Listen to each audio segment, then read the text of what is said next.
On va glisser sur la partie politique extérieure, parce qu'on a beaucoup de sujets dans cette partie. Alors rapidement, même si le sujet évidemment est très grave, mais sur la question des attentats qui ont eu lieu au Sri Lanka, et de la réponse notamment des...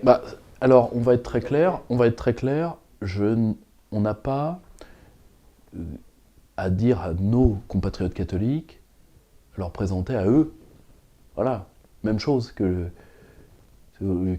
pour les musulmans, pour l'affaire de Christchurch. Le bilan a été revu à la baisse suite à la désorganisation relative des autorités sri-lankaises, donc nous sommes quand même 253. à 253 morts. Et non pas 359, ce qui avait été dit. Voilà. Donc si vous voulez, c'est un carnage. Si vous voulez.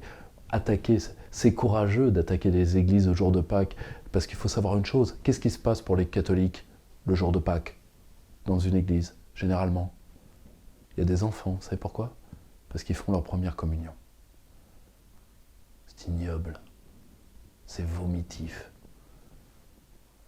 Les chrétiens, un chrétien sur 9, c'est-à-dire à peu près 250 millions de chrétiens, à peu de choses près, sont persécutés en raison de leur foi, majoritairement dans des pays islamiques. Alors vous me direz, vous avez le cas de l'Église de Chine, mais les chrétiens ne sont pas du tout attaqués, déjà premièrement, on ne les tue pas comme à l'abattoir, comme là, et deuxièmement, la Chine ne veut pas d'ingérence extérieure via le fait religieux, et ce faisant, elle a raison.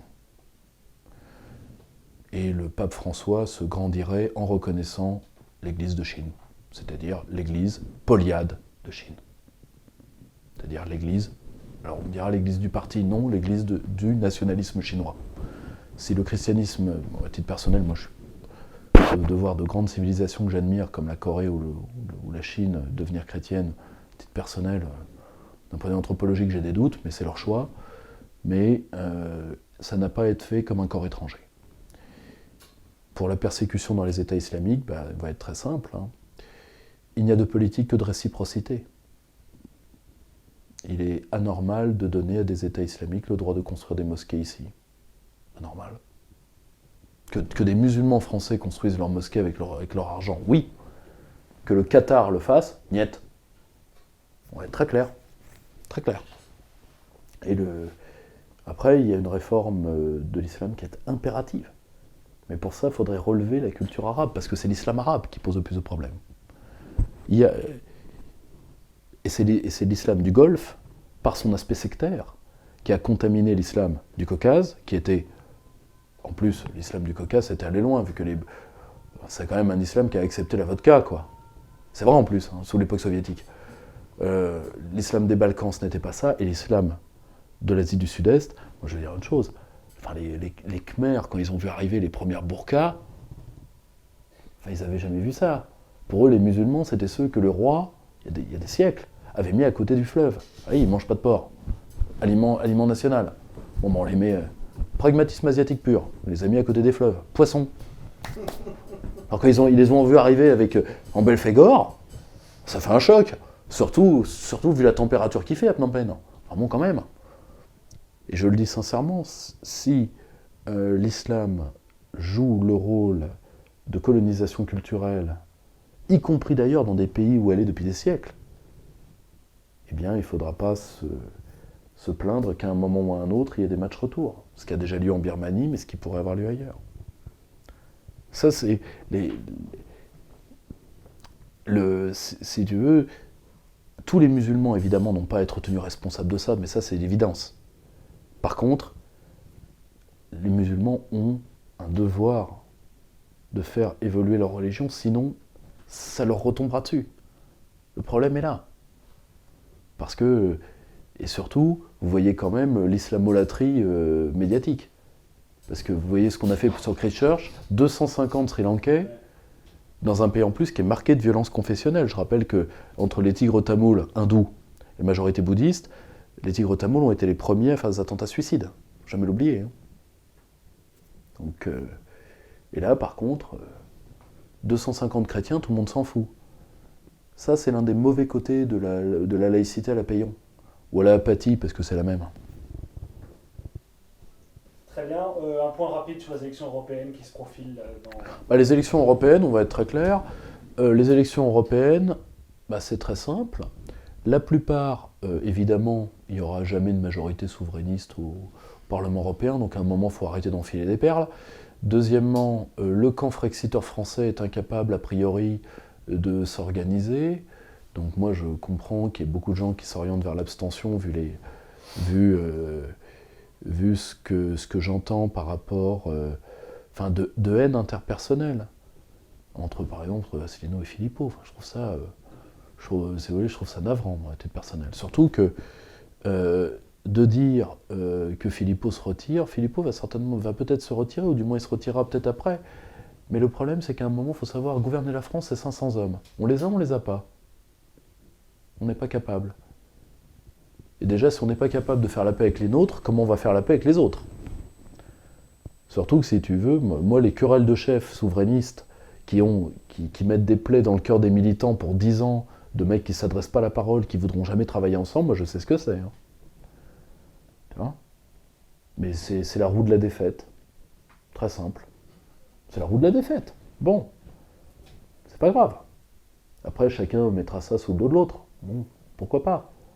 Mais, par contre, qu'on arrête de dire que c'est une optique de CNR. Le CNR, c'est pas tous derrière mon panache blanc. Hein. Le CNR, c'est des mecs qui s'engueulent avec courtoisie, mais courtoisie au sens médiéval du terme, tu vois, au sens on peut se foutre, comme disait le journaliste Serge de Beketch, on peut se foutre des coups de colichemar avec courtoisie, tu vois. Donc, au sens médiéval du terme, tu vois, c'est au sens de l'amour courtois, etc., pas au sens de la courtoisie de salon. Et si tu veux, le CNR, c'était des mecs qui s'engueulaient tous les jours pour que la France vive. C'est-à-dire, qu'est-ce qu'on va faire quand on aura gagné la guerre? Là, on n'est même pas capable. C'est ralliez-vous, c'est une psychologie de l'aplatissement, c'est-à-dire, voilà, alors que les événements nous obligent à des remises en question, particulièrement le Brexit. Et c'est pas grave. Pour la France et pour les patriotes français, cette élection européenne est quasiment déjà perdue, vu que Macron fait faire au Front National, comme je l'avais prévu, c'était très facile à prévoir d'ailleurs, la course en tête, comme ça, il les éliminera le moment venu. Terminé. Bon, sur une touche un peu plus humoristique, les adieux de Jean-Claude Juncker à l'Europe, Commission. JC, tu vas nous manquer. Hein. Toi, l'oligarque, tu partiras quand l'alambic t'emportera. Tu vois, la murge éternelle. JC. Merci, JC. Merci pour tout. C'est très simple. Sur le prochain.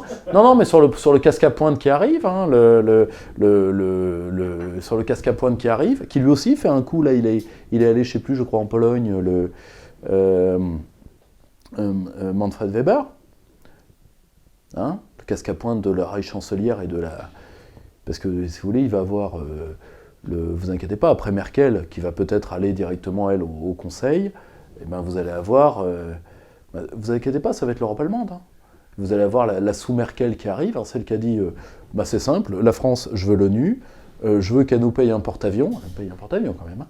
Je veux l'ONU et je veux la fin du Parlement à Strasbourg. Ce qui fera du bien, parce que de plus en plus de Strasbourgeois disent « j'habite pas à Strasbourg, j'habite à l'Eurométropole ». Alors il est peut-être temps que ça s'arrête, tu vois. Donc non, mais merci JC, merci pour tout,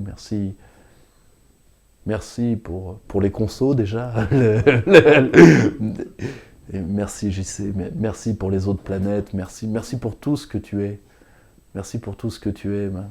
Maintenant, tu vas retrouver le Luxembourg, tes comptes. Il y a deux, trois affaires que tu as au cul, a priori, là-bas. Donc, une affaire qui a été levée par un gestionnaire de fonds, avocat, dans lequel un mec aurait été dessoudé. Enfin bon, c'est sur Planète 360, je vous laisse aller voir. Hein. Je dis ça, je dis rien. Hein, je dis juste que, a priori, il y a deux, trois trucs qui traînent, mais c'est pas grave. Non, merci JC, merci pour tout. Tu auras été un dirigeant de la Commission à l'image de l'Europe. Tu vois, en plus, tu avais dans ton sillage des gens exceptionnels comme Pierre Moscovici, tu vois, si tu veux, tu vas nous manquer, JC, tu vas nous manquer. Ton sens de la diplomatie, quand tu dis aux Suisses, après moi ça va être pire, alors vous avez intérêt à vous rendre, c'est grosso modo, les cheleux arrivent, alors vous avez intérêt à vous rendre devant moi, je ne mettrai pas d'eau dans mon jean. T'as raison d'ailleurs, faut jamais noyer à l'eau le jean, t'as raison, JC. Tu nous manqueras. Tu vois, t'auras été un maître du monde luxembourgeois, tu vois, c'est... Après tout, t'auras tout vécu, t'auras vécu Trump, t'auras vécu le Brexit. Tu vois, t'auras été Yeltsin en mieux. Bravo. Tu vois, parce qu'à la fin, Yeltsin, il fallait sortir de la cuve de vodka. Toi, tu sors encore tout seul. Et ça, c'est bien. Bon, c'est un peu grâce à ton directeur de cabinet, hein, le cheleu que Angela Merkel a mis. Tu vois, Gabriel. Ouais, mais... Yeltsin n'avait pas la chance d'avoir ça, donc il devait sortir tout seul de son bain de vodka. Mais non, merci JC, merci pour tout, et merci d'avoir illustré la réalité anthropologique de l'Européen du XXIe siècle. Merci JC. Et au mois prochain pour la nouvelle commission. Hein, Dans le même genre d'anthropologie, il y a eu Bernard-Henri Lévy qui a décrété que Tsipras, avec qui du coup il s'est réconcilié, puisqu'il avait beaucoup critiqué à l'époque, était le nouvel Ulysse. Voilà. Heureux qui, comme Ulysse, a fait un beau bradage. Tu vois l'humiliation jusqu'au bout. Je me permets de revenir sur cet élément parce que la dernière fois qu'Alexis Tsipras est venu au Parlement, il n'y avait quasiment pas de députés pour l'accueillir. C'est-à-dire, tu as vendu ton pays, tu as tout vendu, tu n'as plus de froc, tu n'as rien, t'es une danseuse de pissotière. Maintenant, il a droit à la table de Bernard. Et maintenant, tu as la table de BHL, tu vois, si tu veux, jusqu'où va-t-on creuser, tu vois, si tu veux. Alors que ce mec-là a le sang des siens sur... Alors après, on peut dire, oui, mais le pauvre homme, vous vous rendez compte, il était menacé, oui. Mais on ne sait toujours pas ce qui s'est dit, du coup, dans les... Si, il était menacé, on le sait par Varoufakis, tu vois, si tu veux, son ouvrage qui, je crois, s'appelle Jeux d'adulte ou un truc comme ça, oui, tout à fait, on le sait. Le problème, c'est que j'avais déjà donné le cas de Lavagna, qui était le ministre qui a sauvé l'Argentine. Lavagna aussi, il a été menacé de mort. Or, les banquiers ne tuent pas. Hein. Ils ne tuent pas de chef d'État en exercice, c'est terminé ce temps-là. L'Amérique le fait. Mais vous voyez ce que c'est, l'US Navy ? Vous voyez ce que c'est, Jean-Claude Juncker ? Alors, je vois bien que les deux sont à flot, mais c'est pas tout à fait le même sens du flot, tu vois. Si tu veux, Bon, après, JC est un mec dangereux, tu vois. Nul ne sait combien de gens ont résisté quand il leur a soufflé dans le nez un matin, mais mis à part ça, en réalité, Tsipras a trahi parce qu'il voulait trahir. Tout comme malheureusement Salvini certainement trahira, tout comme ils trahiront tous pour une raison. La souveraineté doit être voulue pour elle-même. La souveraineté comme moyen, d'accord, ok, mais ça on est tous d'accord. Mais la souveraineté doit être voulue pour elle-même. Parce que la souveraineté est puissance créatrice. Elle est liberté. Quand Spartacus a cassé ses chaînes, est-ce qu'il savait réellement où est-ce qu'il voulait aller ? Est-ce qu'il disait, alors moi j'ai un projet sur 5 ans avec... j'ai un projet sur 5 ans, tu vois, dans 5 ans, tu vois, je suis pas sûr que Spartacus raisonnait comme François Hollande aurait raisonné dans un monde à sa dimension, tu vois, c'est-à-dire, tu vois la petite grosse avec les taches de rousseur qui fait les photocopies ? Je vais la sauter. Tu vois, si tu veux, donc je vais faire des stratégies pour sauter la petite grosse à tache de rousseur qui a sa photocopieuse. Tu vois, parce que Hollande, c'est ça. Tu vois, et c'est que ça. Tu vois, donc, alors que quand les hommes ont brisé leur chaîne, ils ne savaient pas nécessairement ce qu'ils allaient faire après. Mais c'est le sentiment de ne plus avoir la chaîne aux mains qui a fait des hommes libres. Michael Collins ne savait peut-être pas nécessairement ce qu'allait devenir l'Irlande libre. Il s'est néanmoins battu pour. Pourquoi ? Parce que la souveraineté te permet la création. Et il est normal que des pays qui sont dans la posture du colonisé soient des ruines herméneutiques, pour reprendre un terme de Philippe Forget. Ce qui est le cas de l'Europe. L'Europe est une ruine herméneutique. Oui.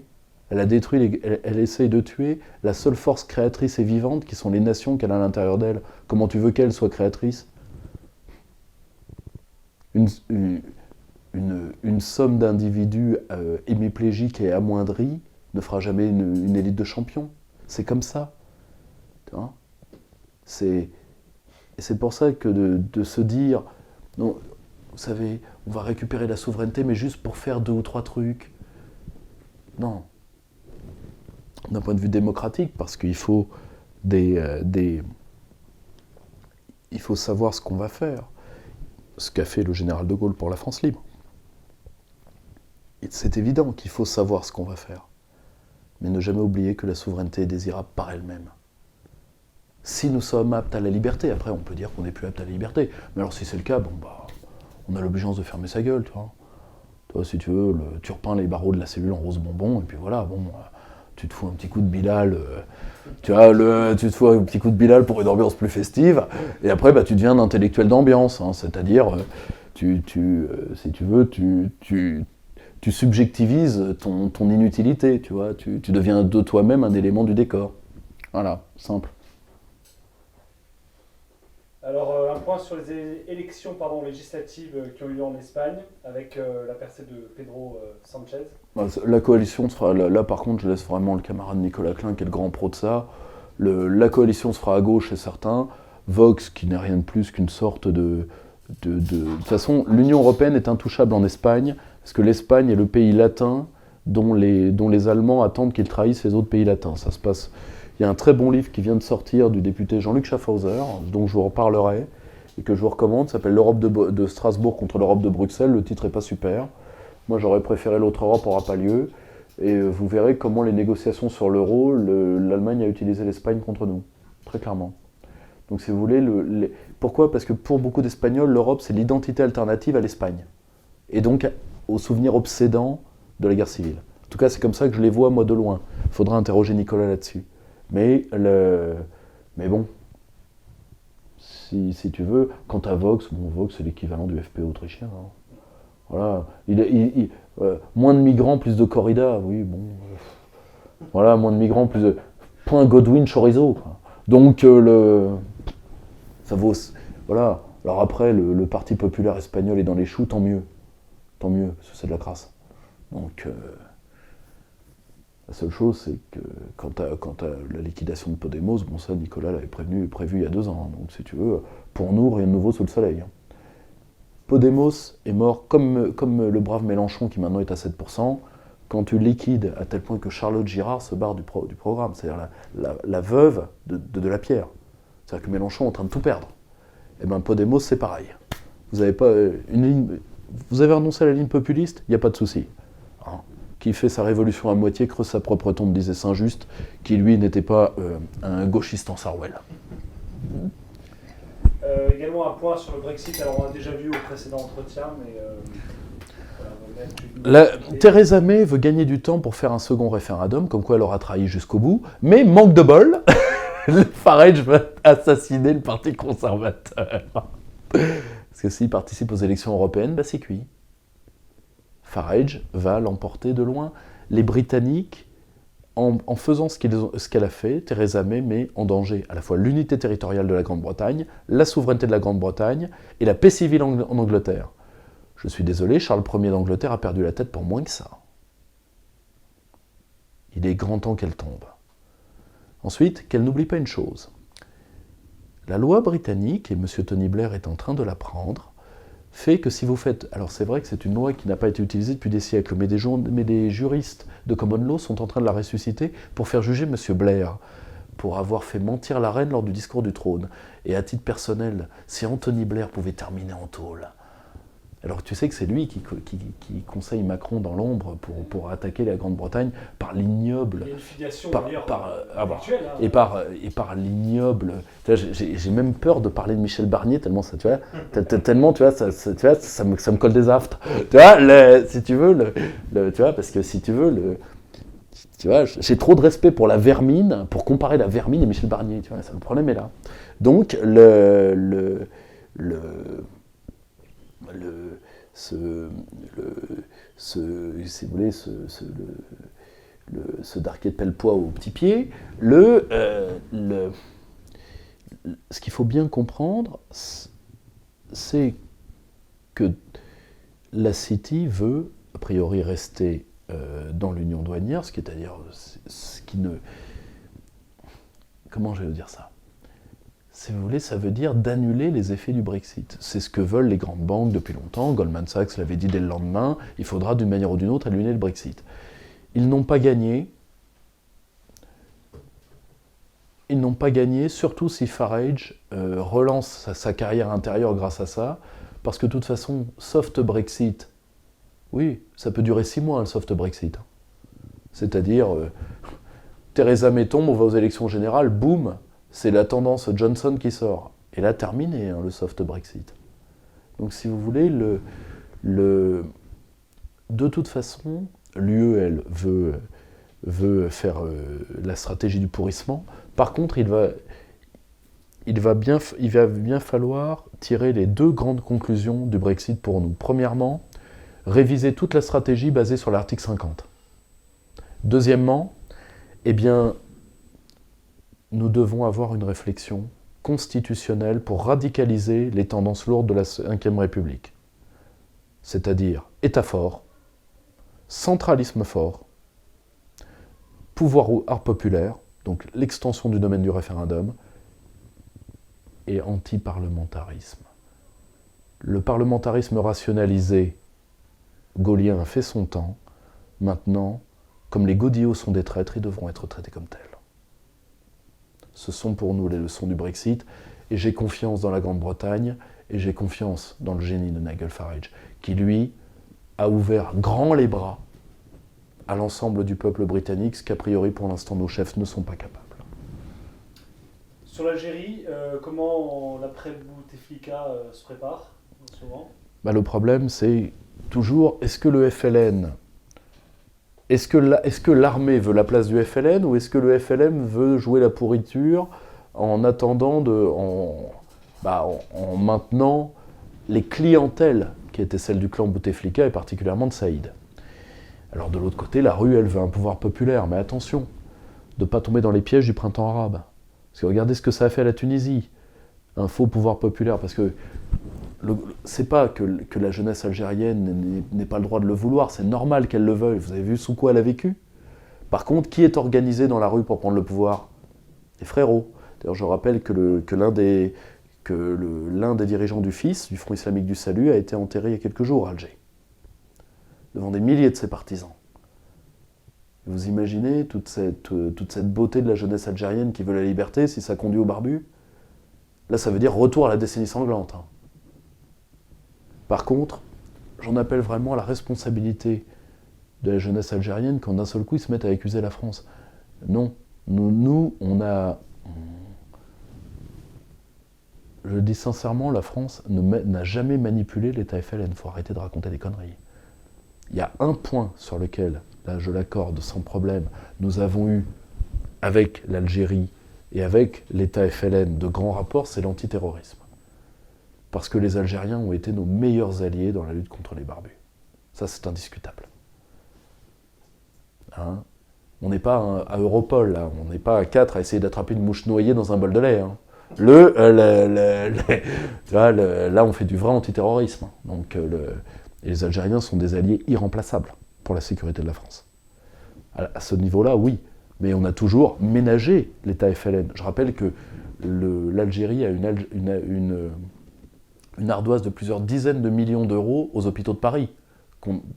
Je rappelle que le personnel de l'ambassade d'Algérie à Paris était tellement maltraité qu'ils ont gagné devant les cours françaises contre l'État algérien qu'on n'est jamais allé faire payer. Pourquoi ? Parce qu'il fallait toujours ménager l'État FLN.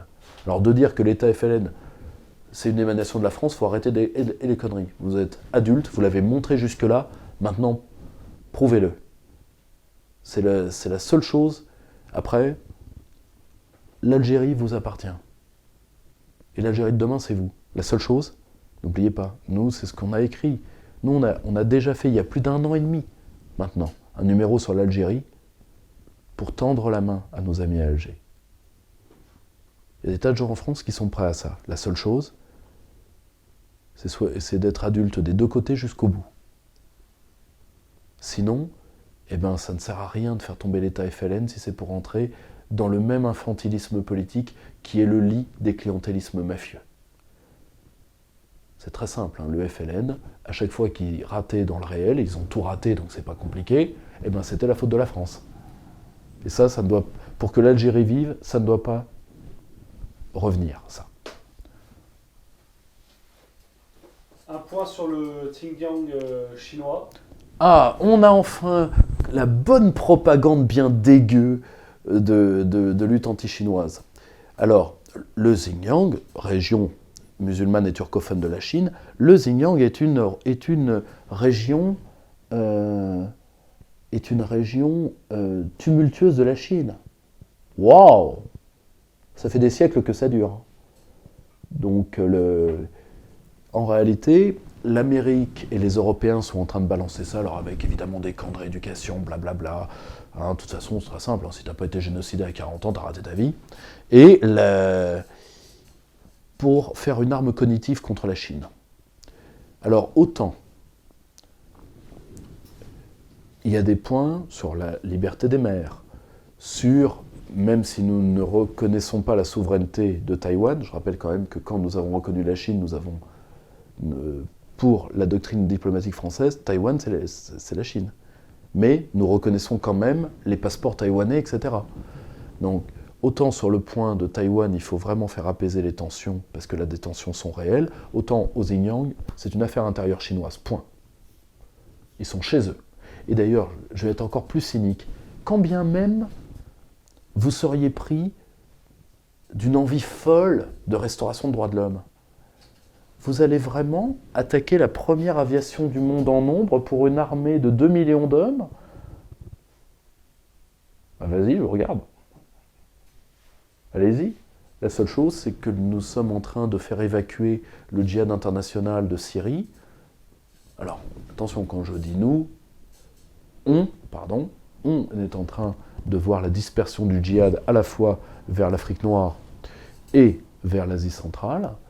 Et évidemment, les djihadistes seront envoyés contre les pays de la route de la soie et contre la Chine.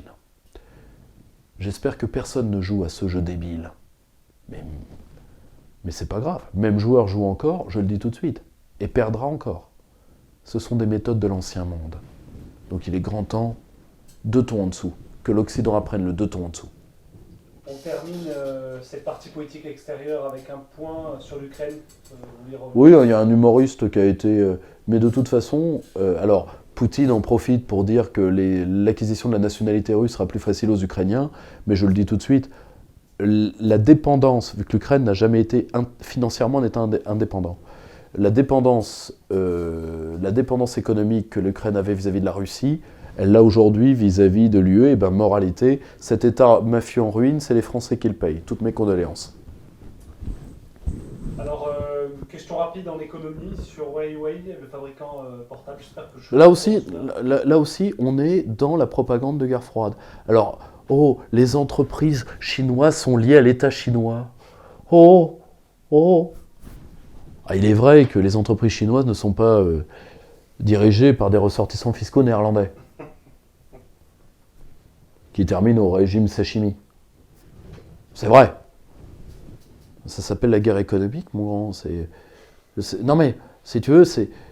Oui, les grandes entreprises, les géants de l'avenir, qui sont les grandes entreprises indiennes ou chinoises, sont des extensions de l'élite étatique. Oui, je te rappelle que les grandes entreprises françaises dans les années 70-80 étaient des extensions de l'État français. Alors on les a privatisées parce qu'on est des branques, hein, et parce qu'il fallait l'Europe, qu'il fallait le grand marché, et qu'aujourd'hui, si tu veux, on en est à se dire Startup Nation, tu vois. Donc, si tu veux, hein, voilà, la puissance, ça a un prix, l'Asie l'a payé, elle mérite sa puissance, et donc les mauvais joueurs qui supportent pas que d'autres aient utilisé les méthodes qui ont fait notre grandeur contre nous, mais que nous avons abandonnées parce qu'on est des lopettes, eh ben, si tu veux, eh ben, on dit ouais, c'est méchant, Huawei. Et puis Huawei, vous vous rendez compte, il nous espionne, tu vois, il nous pique nos données. Ah bah oui, ah bah et Facebook ça pique pas les données, puis Google ça pique pas les données, c'est vrai ça. Hein, l'Occident se met dans la misanthropie maintenant. Non, faut... Cessons l'esprit de guerre froide. C'est régressif. Hein. Et à la fin, ça se termine en bacchanal mai 68, tu sais, quand tu régresses tellement que tu en es au stade anal. Hein. Donc à un moment, il faut arrêter. En doctrine, un internaute vous pose une question. Pourquoi les élites détestent-elles autant la France ? Ah, c'est vachement sympa ça comme truc. Non, mais c'est bien, en plus, j'ai 2 minutes pour répondre à ça. Ouais. Tu vois ? Non, mais si tu veux... Même pas. Non, mais j'ai des dizaines d'amis déjà bien plus intelligents que moi qui ont tué des nuits à réfléchir à ça. À titre personnel, je pense que la bourgeoisie française, ça c'est une hypothèse historique. La bourgeoisie française n'a jamais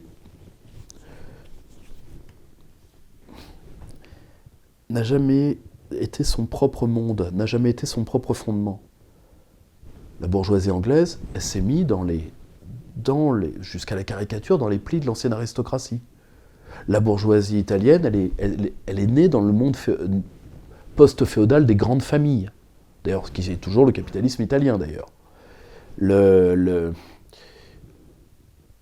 La bourgeoisie allemande, elle a fait cette économie très militarisée du Zollverein, etc. Enfin, militarisée dans l'esprit, en tout cas, qui a fait l'industrie allemande, et donc elle a pris la place des anciens féodaux allemands. D'ailleurs, généralement, c'est les mêmes familles, hein, c'est les von machin, les trucs. Alors que l'aristocratie a toujours méprisé la bourgeoisie en France. La bourgeoisie a joué jusqu'à la caricature pour avoir les codes culturels. Mais le problème, c'est que les bourgeois, donc les gens du bourg, les gens des villes, ont été avant tout l'arme du pouvoir royal contre les féodaux. Mais le problème, c'est qu'être l'arme ou la création politique d'eux ne te donne pas une autonomie en soi. Alors ils ont tenté d'en avoir une, ça a été la Fronde et les conneries comme ça, tu vois. Donc il a fait, si tu veux, ce sont des révoltes nobiliaires, mais également début des révoltes bourgeoises. Et le problème, c'est que la bourgeoisie, contrairement à l'Angleterre par exemple, la bourgeoisie française a dû se créer un monde entre une aristocratie qui la méprisait, même si elle déclinait, et un peuple qui a son propre génie populaire, et qu'elle n'a jamais pu mater, si vous voulez. Donc, au lieu de s'identifier à la France, comme l'a fait la bourgeoisie industrieuse américaine, qui s'est vraiment identifiée aux États-Unis, très clairement.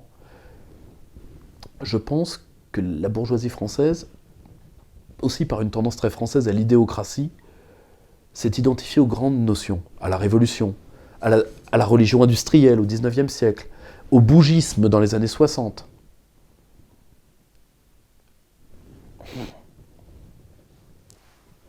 Et une fois ces grandes idées mortes, ils n'arrivent pas à avoir ce patriotisme terrien, tripal et impérativement nécessaire qu'ont par exemple les Britanniques. Right or wrong, my country.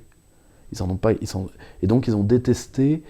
Et comme en plus on a vraiment, nous ça fait des siècles qu'on a des bourgeoisies compradors, parce que comme nous sommes une nation politique c'est pas une nation ethnique, ça a toujours ses traîtres. Et comme en plus on est un peuple doux, on est pur, pas assez, et à intervalles trop relâchés. Donc résultat, malheureusement, les traîtres se passent, et puis à la fin, t'as Michel Barnier, quoi. Donc, et surtout, parce qu'il y a cette dérive idéocratique, la France n'a pas porté... Quand tu vois la démission des élites, si tu prends les grandes dates, c'est quoi ? C'est 1815, ressac de l'Empire, c'est 1870 et c'est 1940. C'est pas pour rien que la bourgeoisie française au XXe siècle, elle déteste deux hommes, elle déteste Clémenceau, elle déteste De Gaulle. Pourquoi ? Parce qu'il les oblige, le couteau dans les reins, à aimer la France encore. Voilà. Et malheureusement, à la fin, t'as Manu. Et résultat, t'as un peuple qui fondamentalement sait que sa patrie c'est tout ce qui lui reste, et t'as une élite qui est obligée d'habiller, et c'est ça où Manu est le pire de tous. Quand il dit patriotisme inclusif, si tu veux, tu prends patriotisme et inclusif, c'est fait pour tuer le patriotisme.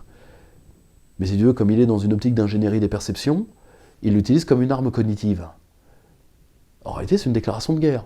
au reste de la population. Il faut bien le comprendre.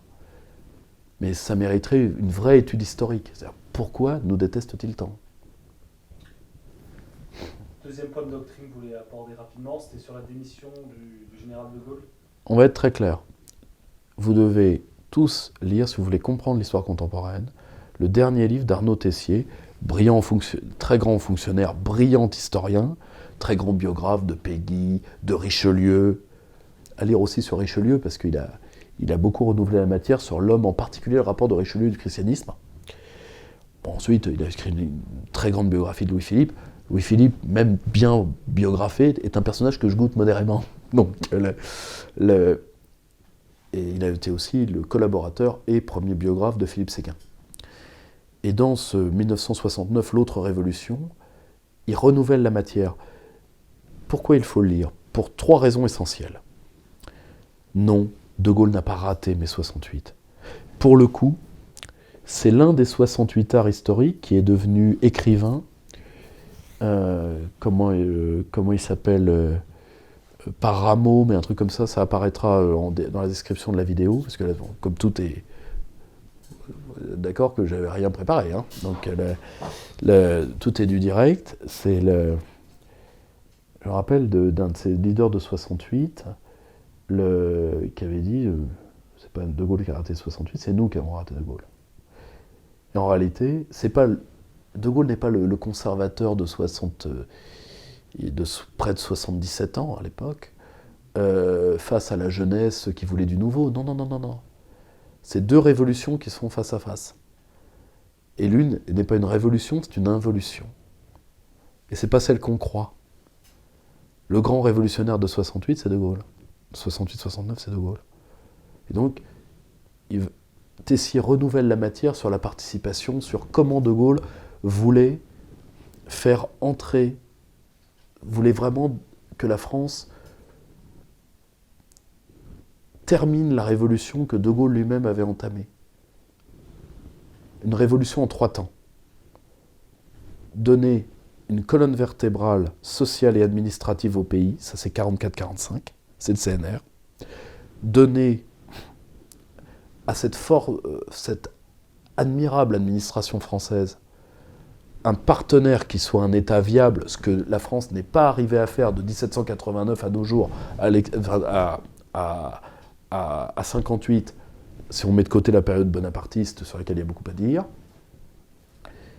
et en réalité donc de donner un État en face de l'administration, ça c'est 58 à 62, et la fin c'est l'élection du président au suffrage universel, c'est la réforme constitutionnelle de 62, et ensuite de révolutionner le fait social.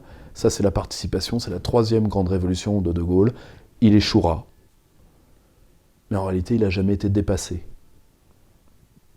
Au contraire. Alors pourquoi pense-t-on qu'il était dépassé ? Parce que ça arrange tout le monde.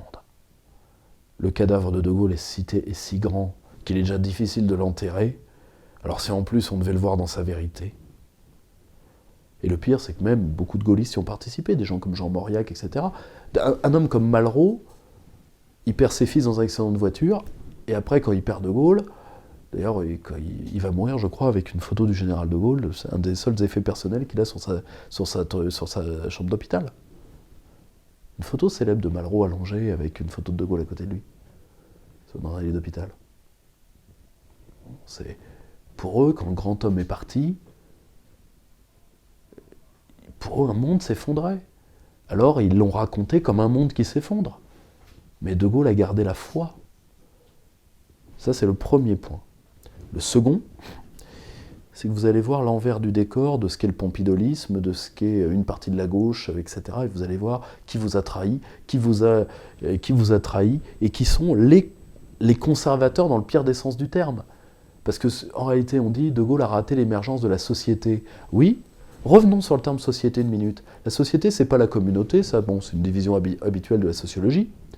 Mais la société, on va être très clair, c'est, avant tout, ce n'est pas le peuple. Pour la France, vous avez c'est Ferguson, philosophe libéral d'ailleurs, qui, je crois, est le premier à parler de la société civile. La société civile, c'est pas le peuple. La société civile est le mot gentil, moderne, d'une réalité archaïque qui est le féodalisme. Et d'ailleurs, aujourd'hui, c'est simple, le peuple, j'en fais partie, t'en fais partie, il en fait partie. La société civile, toi aussi? Non, mais toi aussi, t'inquiète pas, pas de discrimination, même les stagiaires, tout le monde. Mais Apathy n'en fait pas partie. Lui fait partie de la société civile. Et toi, t'en fais pas partie. Moi non plus, lui non plus, les stagiaires non plus. Mais, tu vois, par contre, la société civile parle à ta place. Tu comprends? Ce que faisaient les féodaux. Les féodaux parlaient au nom des locteux. Et les locteux, alors l'avantage, le féodalisme avait une grandeur, c'était le devoir d'assistance du faible au fort. Mais ça, c'est dans le... Ça n'a pas toujours été. Hein. Parce qu'à la fin, ce qui reste des féodaux, le devoir d'assistance, tu te le mets là où je pense. Hein. Par contre, le devoir d'assistance que toi, locteux, tu as de le faire bouffer, ma moralité, des corps qui parlent à ta place, que tu n'as pas le choix de faire bouffer, ouais, France Télévisions donc. Apathy donc. Non mais, c'est la parfaite définition d'un féodal. Alors pas d'un féodal historique, mais d'un féodal sociologique. C'est ça, ce qu'on appelle la société moderne, et De Gaulle l'a très bien vu. Il voulait que la société ne se retourne pas contre l'État, ne se retourne pas contre le peuple. Parce qu'en France, et c'est notre histoire, c'est l'État qui protège le peuple, justement, des féodaux, pas de l'élite, de la loi d'airain de l'oligarchie, qui aujourd'hui prend le nom de société moderne dans les années 60, civile aujourd'hui. Point. Ça, c'est le deuxième aspect. Troisième aspect, les leçons de De Gaulle sur le centralisme, la participation. Il n'y a quasiment rien à dépoussiérer. Il avait quasiment tout vu. L'individualisme, le néolibéralisme, il avait quasiment tout vu. Alors comment cet homme pouvait voir comme ça? Je dirais qu'il n'oubliait jamais une chose. De Gaulle était prof d'histoire à Saint-Cyr, à l'âge de 27 ans. Je ne suis pas sûr que ce soit beaucoup vu depuis. Il faut être pénétré de la conscience à la fois de l'histoire et du temps.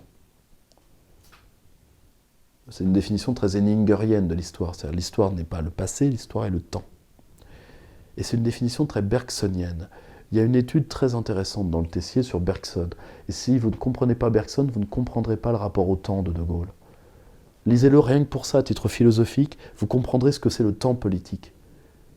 Et vous verrez pourquoi le dernier homme du 19e siècle était, comme l'avait magnifiquement vu Régis Debray il y a 20 ans, était en fait le premier du 21e. Et pourquoi ceux qui sont là aujourd'hui, en réalité, sont les vestiges d'un monde déjà mort. Alors, je sais qu'on est pressé par le temps, mais on voulait finir quand même sur un décès qui est celui de Jean-Pierre Marielle, qui est survenu la semaine dernière. C'est très simple. Vous aviez les Grands-Ducs, Marielle, Serrault, Richard. Et aujourd'hui, vous avez les Trouducs, Kev Adams, Hanouna et Gad Elmaleh, mettez celui que vous voulez. En réalité, est-ce qu'on se rend compte qu'un homme comme ça ne pourrait pas faire carrière aujourd'hui à cause des ligues de vertu, à cause de ceux qui, les KFC Boys, là, qui font interdire les pièces de théâtre antique au nom du blackface, qui foutent en l'air et qui en plus nuisent à nos compatriotes d'origine africaine ou à nos frères antillais, tu vois, avec leurs conneries,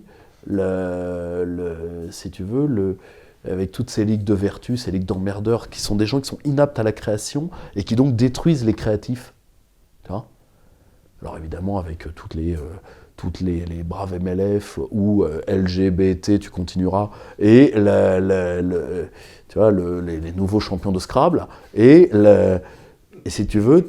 Non mais, est-ce qu'on se rend compte que ces gens-là qui sont des flics, tu vois, c'est même pas la censure ecclésiastique, tu vois.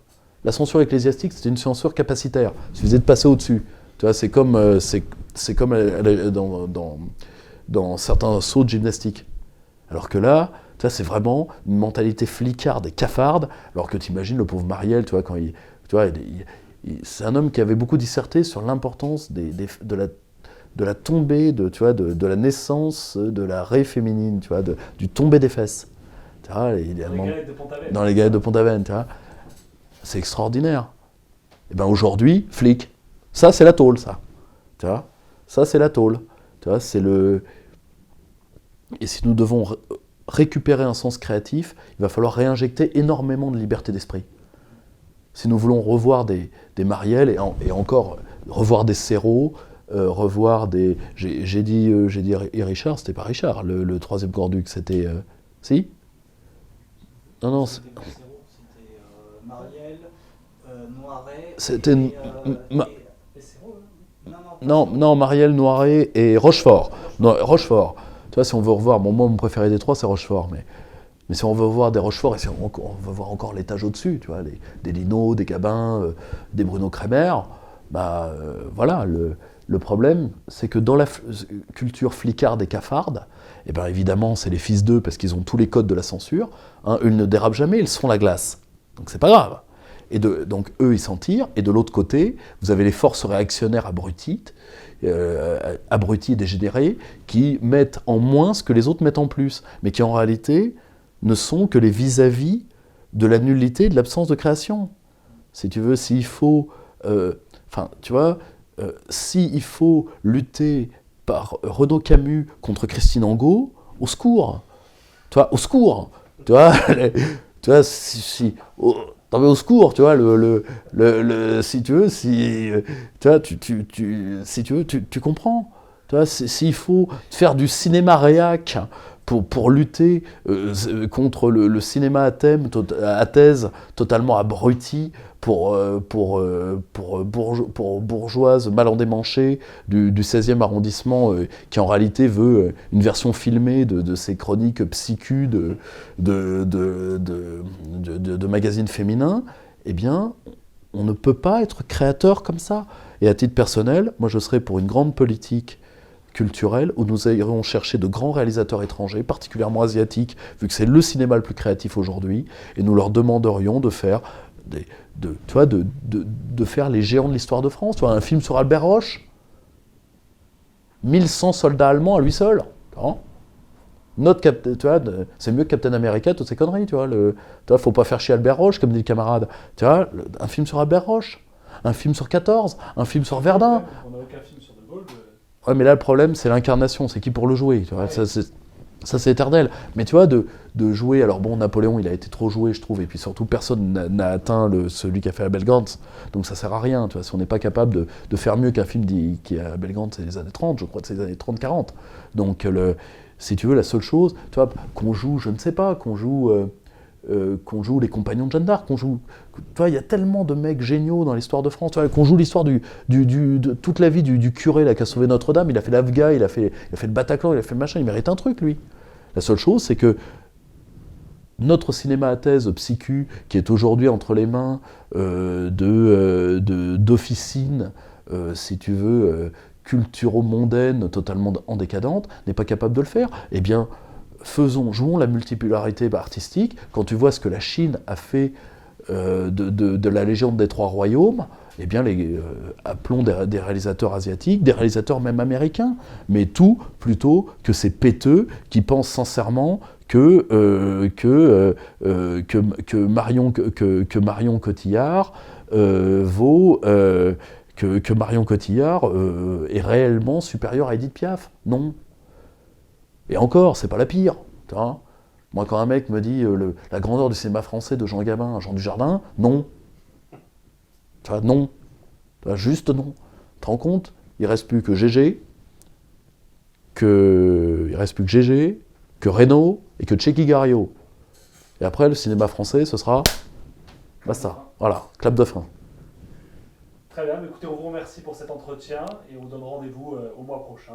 Bientôt, merci. Au revoir.